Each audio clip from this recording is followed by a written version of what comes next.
Halo, selamat malam semuanya.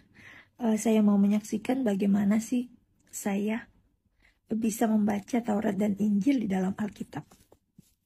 Jadi singkat cerita, tahun 2019 bulan 10, pada saat itu saya sedang dalam keterpurukan sekali. Saya datang kepada Allah saya ibadah, habis ibadah saya ngaji.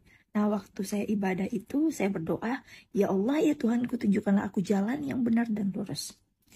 Nah, saat saya habis sholat, saya membaca Al-Quran, saya ngaji, dan saya membuka di dalam Al-Ma'idah ayat 46, surah 5 ayat 46.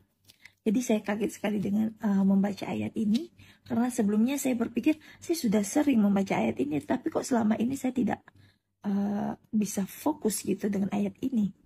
Nah, jadi saya coba membaca lafaz dari lafaz Arabnya, ini dari Quran Karim, terjemahan Mahmud Yunus. Saya coba baca ya, karena ini kecil. A'udzubillahiminasyaitonirrajim. Bismillahirrahmanirrahim. Wa kaffayna ala asarihim bi Isa bani Maryama musaddiqul lima baina yadayhi minat taurati wa ataina qul injila fihi wa hudaw wa nurun wa musaddiqul lima baina yadayhi minat taurati wa hudaw wa mau'izatal lil muttaqin. Artinya, kami iringkan atas jejak mereka dengan mengutus Isa anak Maryam yang membenarkan kitab yang di hadapannya, yaitu Taurat, dan kami memberikan kepadanya Injil, di dalamnya ada petunjuk dan nur cahaya, serta membenarkan kitab yang di hadapannya, yaitu Taurat, dan menjadi petunjuk dan pengajaran bagi orang-orang takwa. Saya kaget membaca ayat ini. Dan setelah membaca ayat ini, saya memberanikan diri untuk membaca Alkitab. Kenapa? Setiap saya sholat, saya selalu berkata, "Ya Allah, ya Tuhanku, tunjukkanlah aku jalan yang benar dan lurus." Dan jalan yang benar dan lurus itu ada di Taurat dan Injil. Dan bagaimana saya mau mengetahui jalan yang benar dan lurus itu kalau saya tidak membaca Taurat dan Injil? Dan dikatakan di sini, Taurat itu menjadi petunjuk dan pengajaran bagi orang-orang yang bertakwa. Selama ini berarti saya tidak menjadi orang yang bertakwa karena saya tidak membaca Taurat dan Injil. Dan itulah akhirnya saya memutuskan untuk membaca Taurat dan Injil yang terdapat di dalam Alkitab. Itu saja singkatnya. Nanti saya akan membuat video bagaimana kesaksian saya. Bismillahirrahmanirrahim. Assalamualaikum warahmatullahi ta'ala wabarakatuh. Sahabat muslimin yang dirahmati oleh Allah, barusan kita sudah mendengar persaksian mbak yang murtad gara-gara surah Al-Ma'idah ayat 46. Untuk ini saya komentari 3 poin ya teman-teman. Ada 3 poin yang ingin saya komentari. Yang pertama, cara baca. Ya, cara baca yang surah Al-Ma'idah yang dibaca oleh mbak barusan ini kan salah semua cara bacanya. Saya kira kayaknya mbak itu jarang membaca Al-Quran, dan sepertinya mbak itu jarang belajar ilmu agama.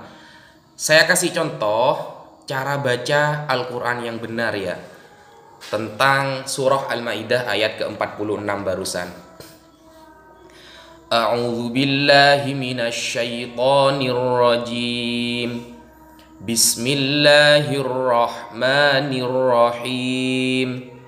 Waqaffaina, bukan wakafaina. Mbak barusan membaca wakafaina. Beda kafa dengan qaffa, nanti maknanya sangat jauh gitu loh.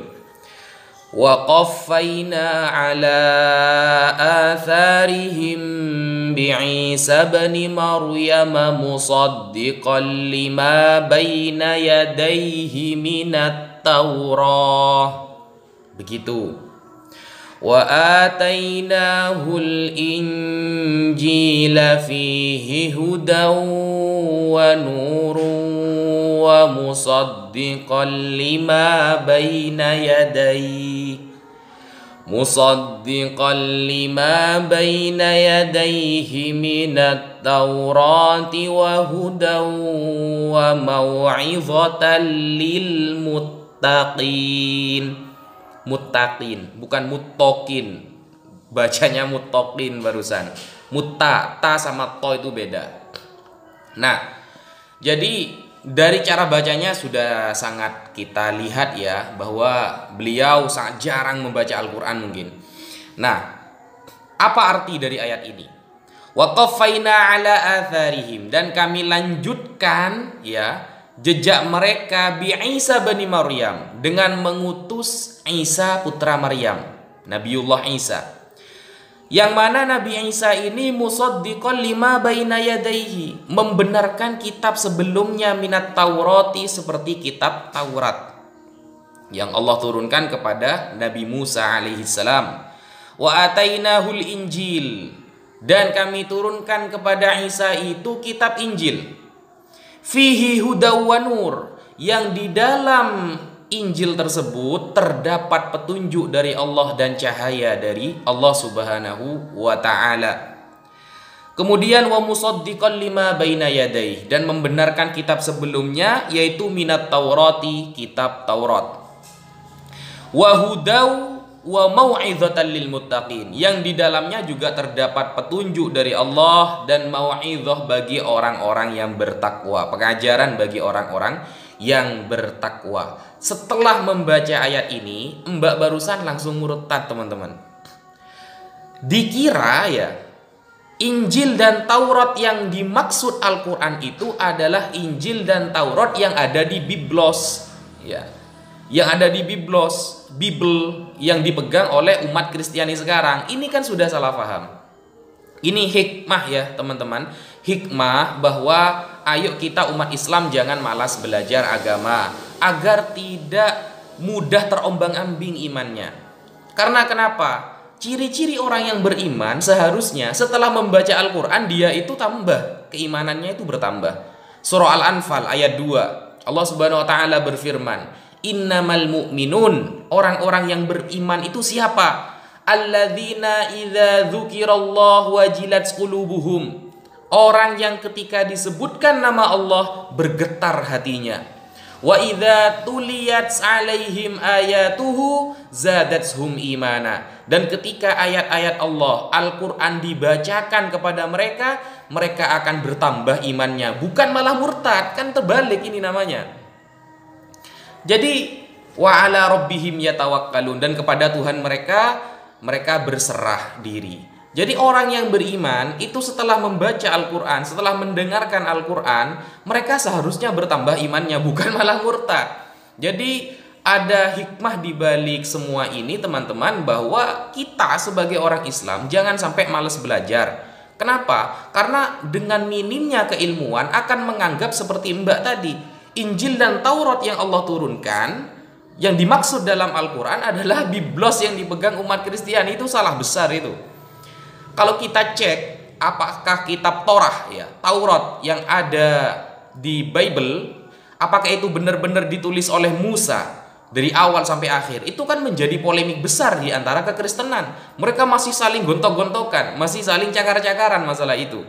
Dan apakah Injil yang dimaksud dalam Al-Quran ini adalah Bible, the Gospel yang ada di dalam Bible ya, Matius, Lukas, Yohanes, Markus, apakah itu?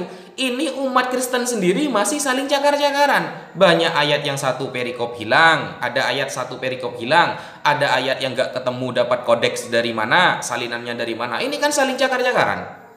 Jadi seharusnya dia beriman kepada Al-Quran yang sudah selesai sejak dahulu. Kok berpindah kepada kitab suci yang masih banyak diperdebatkan tentang salinan-salinannya, ribuan, bahkan banyak yang diedit, kalau kata Sobkatul Al-Mayat kan seperti itu. Jadi ini adalah hikmah dibalik pentingnya belajar ilmu agama. Maka dari itu Rasulullah SAW bersabda, man salaka tariqan yaltamisu fihi ilman sahalallahu lahu tariqan ilal jannah. Barang siapa yang harinya dipenuhi dengan belajar agama, dia belajar agama, semangat belajar agama, maka Allah akan mempermudah jalannya menuju surga. Dan salah satu tanda kiamat itu kan hilangnya ilmu di dunia, kawan-kawan. Hilangnya ilmu di dunia ini bukan dengan cara hilang dari hati kita, bukan, tapi dengan wafatnya para ulama. Rasulullah bersabda, riwayat hadis Imam Bukhari, hadis sahih, Innallaha la yakbidul ilma intiza'an yantazi'uhu min qulubil ibad. Sesungguhnya Allah tidak mencabut ilmu yang ada di dunia ini dengan cara mencabut dari hati manusia, tidak. Walakin yakbidul ilma biqabdil ulama. Tapi Allah mencabut ilmu yang ada di dunia dengan cara mewafatkan para ulama, para ahlinya. Hatta idza lam yubqi aliman, sehingga ketika di dunia ini sudah tidak ada orang yang alim, ittakhadhan nasu ru'usan juhala. Orang-orang awam akan mengangkat orang bodoh menjadi seorang ulama, menjadi seorang yang bisa berfatwa padahal dia bodoh.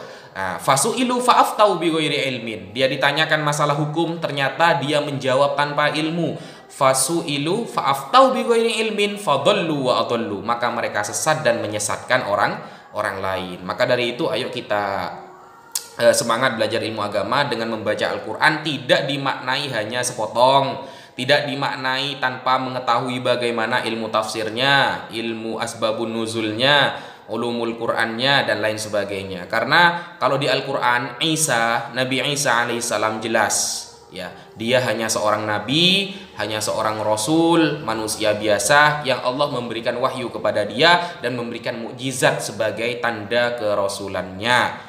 Nah, mungkin itu dulu yang bisa saya sampaikan. Kurang lebihnya saya mohon maaf. Wassalamualaikum warahmatullahi taala wabarakatuh.